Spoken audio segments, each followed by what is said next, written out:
പുതിയൊരു വീഡിയോയിലേക്ക് എല്ലാവർക്കും സ്വാഗതം. ഞാൻ സിൻസി, ന്യൂസിലൻഡിൽ നിന്നാണ് സംസാരിക്കുന്നത്. അപ്പോൾ ന്യൂസിലൻഡിലെ നഴ്സിംഗ് കൗൺസിൽ വരുത്തിയിരിക്കുന്ന ചില മാറ്റങ്ങളെക്കുറിച്ച്, അതായത് nursing council registration, international qualified ആയിട്ടുള്ള നഴ്സസിന് രജിസ്ട്രേഷന് വരുത്തിയിരിക്കുന്ന ചില മാറ്റങ്ങൾ ഈ ജൂലൈ 1 വരുത്തിയിട്ടുണ്ട്.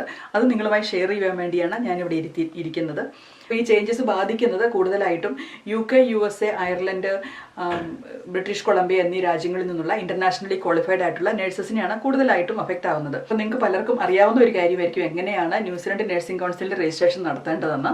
അപ്പോൾ ന്യൂസിലൻഡ് നഴ്സിംഗ് കൗൺസിലിലേക്ക് രജിസ്ട്രേഷൻ നടത്തുന്നതെങ്കിൽ കുറേ ഡോക്യുമെന്റ്സ് ഒക്കെ, അത് നമുക്ക് ഏത് നഴ്സിംഗ് കൗൺസിലേക്കാണെങ്കിലും അറിയാലോ, നമ്മൾ ഡോക്യുമെന്റ്സ് ഒക്കെ നമ്മൾ അയച്ചു കൊടുക്കണം. അപ്പോൾ നിങ്ങൾക്ക് എല്ലാവർക്കും തന്നെ അറിയാവുന്ന കാര്യമായിരിക്കും. പ്രത്യേകിച്ച് UK, USA, അയർലൻഡ്, സിംഗപ്പൂർ എന്നുള്ള രാജ്യങ്ങളിൽ നിന്നുള്ള ന്യൂസിലൻഡിലേക്ക് വരാൻ ആഗ്രഹിക്കുന്ന നഴ്സസിന് അറിയാവുന്ന കാര്യങ്ങൾ തന്നെ ആയിരിക്കും ഇത്. നിങ്ങൾ ഡോക്യുമെന്റ്സ് എങ്ങോട്ടാണ് നിങ്ങൾ സബ്മിറ്റ് ചെയ്യേണ്ടത് എന്നുള്ള കാര്യങ്ങളൊക്കെ. CGFNS എന്ന് പറയുന്ന ഒരു ഏജൻസിയാണ് ഡോക്യുമെന്റ്സ് ഒക്കെ വെരിഫൈ ചെയ്യുന്ന ഏജൻസി. അപ്പോൾ അങ്ങോട്ട് നിങ്ങളുടെ ഡോക്യുമെന്റ്സ് ഒക്കെ സബ്മിറ്റ് ചെയ്യുകയാണല്ലോ ആദ്യം ചെയ്യേണ്ടത്. അതിന് മുമ്പിലെ തന്നെ നിങ്ങൾ ന്യൂസിലൻഡ് നഴ്സിംഗ് കൗൺസിൽ വരുത്തിയിരിക്കുന്ന മാറ്റങ്ങളൊന്ന് മനസ്സിലാക്കുകയാണെങ്കിൽ അത് സബ്മിറ്റ് ചെയ്യുന്നതിന് മുമ്പിൽ ഒരു സെൽഫ് അസസ്മെന്റ് ടൂൾ കൊടുത്തിട്ടുണ്ട്. അത് സ്റ്റെപ്പ് 2 കൊടുത്തിരിക്കുന്നത്. പക്ഷേ ആ സ്റ്റെപ്പ് 1 തന്നെ അതൊന്ന് ക്ലിക്ക് ചെയ്ത് നോക്കുകയാണെങ്കിൽ നിങ്ങൾക്ക് മനസ്സിലാവും എന്താണ് മാറ്റം വരുത്തിയിരിക്കുന്നതെന്ന്. അപ്പോൾ അതിൻ്റെ അകത്ത് വരുത്തിയിരിക്കുന്ന മാറ്റം എന്താണെന്ന് ചോദിച്ചെങ്കിൽ, ഇനി വളരെ എളുപ്പത്തിൽ UK, USA, Ireland, British Columbia, Singapore എന്നീ രാജ്യങ്ങളിൽ നിന്നുള്ള നഴ്സസിന് വളരെ എളുപ്പത്തിൽ ന്യൂസിലൻഡിലേക്ക് വരുവാനുണ്ടായിരുന്ന ആ പാത്വേ അടഞ്ഞിരിക്കുകയാണ്. അപ്പോൾ ഇതിൻ്റെ അകത്ത് വരുത്തിയിരിക്കുന്ന മാറ്റം എന്താണെന്ന് ഞാൻ നിങ്ങളുമായി പങ്കുവയ്ക്കാം. തന്നെ നിങ്ങൾ നഴ്സിംഗ് കൗൺസിലിൻ്റെ വെബ്സൈറ്റിൽ കയറി നോക്കുമ്പോൾ നമുക്ക് കാണാം, use our self assessment tool to see if you might require a competence assessment. അപ്പോൾ ആ സെൽഫ് അസസ്മെൻറ്റ് ടൂളാണ് നിങ്ങളൊന്ന് ക്ലിക്ക് ചെയ്യണമെന്ന് ഞാൻ പറഞ്ഞത്. അപ്പോൾ അതിൻ്റെ അത് ക്ലിക്ക് ചെയ്ത് കഴിയുമ്പം അടുത്തതായി വരുന്നത് I am currently registered with an overseas regulatory authority എന്ന് പറയുന്നതാണ് ലെഫ്റ്റ് സൈഡിൽ. അടുത്തതായി റൈറ്റ് സൈഡിൽ ഉള്ളത് I am not currently registered with an overseas regulatory authority. അപ്പം ഈ പറഞ്ഞ രാജ്യങ്ങളിലൊക്കെ വർക്ക് ചെയ്യുന്നവരെ ലെഫ്റ്റ് സൈഡിലുള്ളതാണ് ക്ലിക്ക് ചെയ്യേണ്ടത്. I am currently registered with an overseas regulatory authority, അത് ക്ലിക്ക് ചെയ്യുക. അടുത്തതായി വന്നിരിക്കുന്നത് my nursing education that led to registration was completed in one of the following countries. ഈ 5 കൺട്രിയിലും ആണോ എന്നാണ് ചോദിച്ചിരിക്കുന്നത്. അതായത് USA, UK, Ireland, Singapore, British Columbia or Ontario, അതായത് കാനഡ. ഇതിപ്പം my nursing council led to registration was completed എന്നുള്ളതാണ് ഇത്.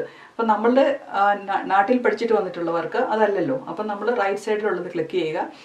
അത് ക്ലിക്ക് ചെയ്ത് കഴിയുമ്പം അതിൻ്റെ അകത്ത് അടുത്തതായിട്ട് വരുന്നത് എന്ന് പറഞ്ഞെങ്കിൽ I have a bachelor's degree in nursing or higher, അതായത് ബാച്ചിലേഴ്സോ മാസ്റ്റേഴ്സോ that led to my registration as a nurse overseas. അപ്പം നമുക്ക് അങ്ങനെ ഒരു ഡിഗ്രി ഉള്ളവർ അത് ക്ലിക്ക് ചെയ്യുക.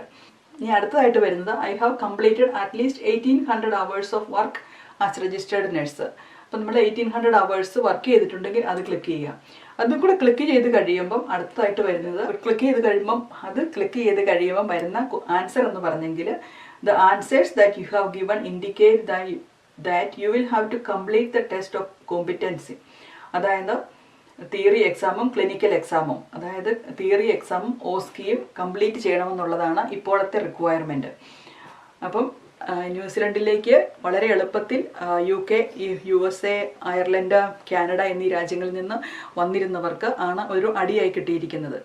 അപ്പോൾ ഇനി ഈ തിയറി എക്സാമും OSCE എക്സാമും പാസ്സായെങ്കിൽ മാത്രമേ ന്യൂസിലൻഡിലെ രജിസ്ട്രേഷൻ കിട്ടുകയുള്ളൂ. പലരും ഈ ന്യൂസിലൻഡിലേക്ക് രജിസ്ട്രേഷൻ എടുത്തിട്ട് TTMR പാത്വേ വഴി, അതായത് ട്രാൻസ്മാൻ മ്യൂച്വൽ അഗ്രിമെൻറ്റ് എന്നുള്ള പാത്വേ അനുസരിച്ച് ഓസ്ട്രേലിയയിലേക്ക് കുടിയേറുമായിരുന്നു. അപ്പം അതാണ് ഇനി സാധിക്കില്ലാത്തത്. ഇനി ന്യൂസിലൻഡിലേക്ക് രജിസ്ട്രേഷൻ എടുക്കണമെങ്കിൽ ഈ 2 ടെസ്റ്റുകളും പാസ്സായെങ്കിൽ മാത്രമേ രജിസ്ട്രേഷൻ എടുക്കുവാൻ സാധിക്കുകയുള്ളൂ എന്നാണ് നമുക്ക് മനസ്സിലാക്കുവാൻ സാധിക്കുന്നത്. പക്ഷേ ഓസ്ട്രേലിയ രജിസ്ട്രേഷൻ ഉള്ളവർക്ക് ഈ TTMR പാത്വേ അനുസരിച്ച് ഓസ്ട്രേലിയ രജിസ്ട്രേഷൻ ഉള്ളവർക്ക് ന്യൂസിലൻഡിലേക്ക് വളരെ എളുപ്പത്തിൽ വരുവാനും, അതുപോലെ തന്നെ ന്യൂസിലൻഡ് രജിസ്ട്രേഷൻ ഓൾറെഡി ഉള്ളവർക്ക് ഓസ്ട്രേലിയയിലേക്ക് മൂവ് ചെയ്യുവാനും ബുദ്ധിമുട്ടൊന്നുമില്ലായിരിക്കും. അപ്പോൾ പലരും നാട്ടിൽ നിന്ന് UKക്കും അയർലൻഡിനും ഒക്കെ പോയിരിക്കുന്നത് ഓസ്ട്രേലിയ സ്വപ്നം കൊണ്ടുകൊണ്ട് തന്നെ ആയിരിക്കണം. അപ്പം UKയിൽ നിന്ന് TTMR പാത്വേ വഴി ഓസ്ട്രേലിയക്ക് മൂവ് ചെയ്യാനുള്ള ഒരു വഴി കണ്ടുകൊണ്ട് തന്നെ ആയിരിക്കണം പലരും UK-ക്കും അയർലൻഡിനും ഒക്കെ പോയിരിക്കുന്നത്. പക്ഷെ അപ്പോൾ ആ പാത്ത് വേ ആണ് ഇപ്പോൾ സ്റ്റോപ്പ് ആയിരിക്കുന്നത്. ഇനി നമുക്ക് അങ്ങനെ ചെയ്യുവാനുള്ള ഒരു പ്രൊവിഷൻ കാണുന്നില്ല. ഈ വീഡിയോ നിങ്ങൾക്ക് ഇഷ്ടപ്പെട്ടു കാണുമെന്ന് കരുതുന്നു. അതായത് UK-യിൽ നിന്നൊക്കെ വരാൻ ആഗ്രഹിക്കുന്നവർക്ക് ഇത് മനസ്സിലായി കാണുമെന്ന് കരുതുന്നു. അല്ലെങ്കിലും ഇതിൻ്റെ ന്യൂസിലൻഡ് നഴ്സിംഗ് കൗൺസിലിൻ്റെ വെബ്സൈറ്റിൻ്റെ അഡ്രസ്സ് ഞാൻ ഇതിൻ്റെ ഡിസ്ക്രിപ്ഷൻ ബോക്സിൽ ഇട്ടിരിക്കാം. അപ്പോൾ നിങ്ങൾക്ക് ഇതിൽ നിന്ന് മനസ്സിലാക്കാവുന്നതാണ് എന്താണ് വരുത്തിയിരിക്കുന്ന മാറ്റമെന്ന്. അപ്പോൾ ഇനിയും ഇതുപോലെയുള്ള വീഡിയോകൾക്ക് വേണ്ടി please follow my channel. Thank you very much. By.